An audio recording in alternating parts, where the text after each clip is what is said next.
The way you design the world in your mind is the way you relate to it in the real world. And when you design it as dead matter just to be exploited, you will exploit it. When you design it without any understanding of limits, you will violate the planetary limits.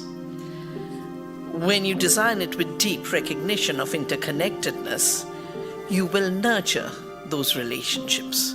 And this basic recognition is what I drew from my learnings in quantum theory, that non-locality, non-separation, interconnectedness, that is the nature of reality.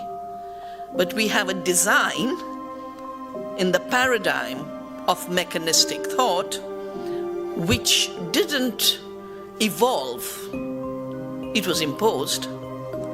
That mechanistic thought is based first on the assumption that we are separate from nature, and nature is constituted of discrete particles separate from each other who can only relate through violence, through force, through action by contact.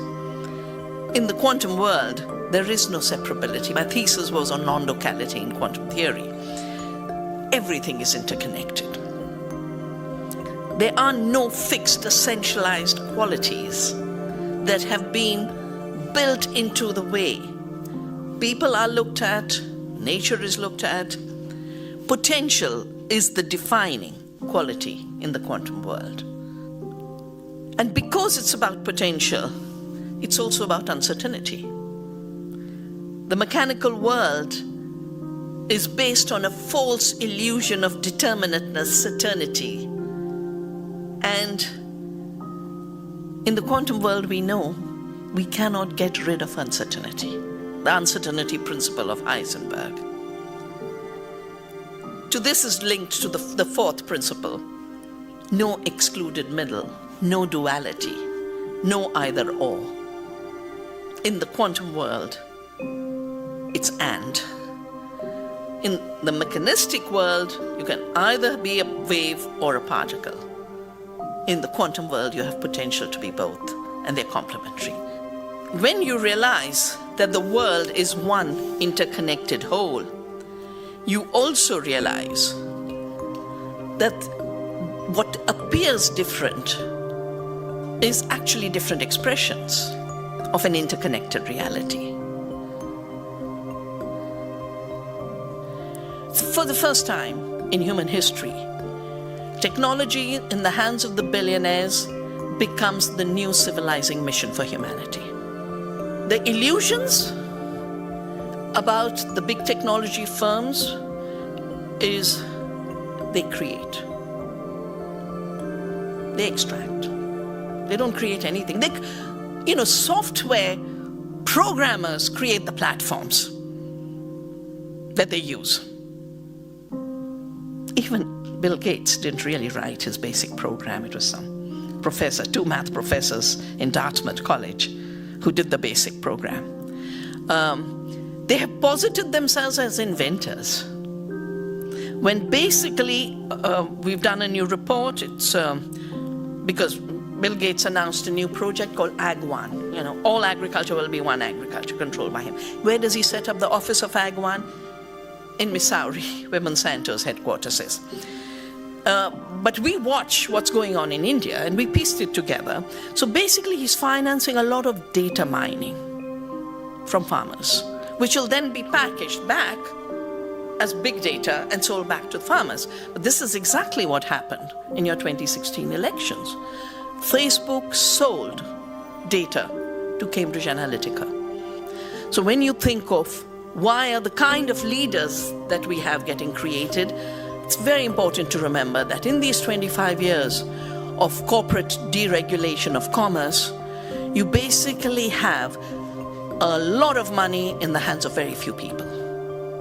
And they then are the ones investing in all the companies. The companies are not independent companies anymore. They're basically billionaire money managed by the investment funds like BlackRock and Vanguard, etc. They also know that everywhere people are on the streets. Just look at this year. Show me a country where there weren't protests. Chile, Beirut, Hong Kong, everywhere. So how do you deal with the rising demand for a change? We threw out the East India Company in 1857. The Crown took over. They established a policy called divide and rule. And then they started to divide Hindus and Muslims, because Hindus and Muslims had stood together to defend their land, their livelihoods, their freedom. It took from 1857 to about 1920 for all kinds of means, census, fake identity, because, you know, people in India would say, I'm a Hindu and a Muslim, because they'd go to mosques and they'd go to temples. And when they'd be asked, who are you? They'd say, I'm a gardener. I'm a blacksmith. For them, the religious part was very, very secondary. Their occupation was their main identity, the place where they came from, the community they came from. And this took so long. This is what led to our partition. And that partition is still being played out. It's an incomplete project. So divide and rule becomes a necessity for the 1% to continue to hold on to power. What are the economic policies being pushed while people are divided? Because that's really the agenda. In 1906, when this divide and rule and apartheid was being put in place, apartheid hadn't been named apartheid then. It was only named as a system in 1948. But in 1906, the British wanted to turn Indians in South Africa into second-class citizens. So they wrote an Indian Act. And Indians had to register on race, and they had to carry their identities all the time. And a lot of what's happening right now in India around this identity issue is related to that history of the Satyagraha. But most importantly, any police officer could enter your house at any time and demand your papers. You couldn't trade locally, you couldn't practice professions. And so the people said, we would rather die. This refusal to cooperate with unjust law is what Gandhi called Satyagraha, as a duty of truth. He was inspired by Thoreau, who refused to pay the poll tax here against the slave system. He inspired Martin Luther King. And the civil rights movement is very much inspired by Gandhi. But it is when King started to take up the economic justice and economic equality issues, that's when he was assassinated.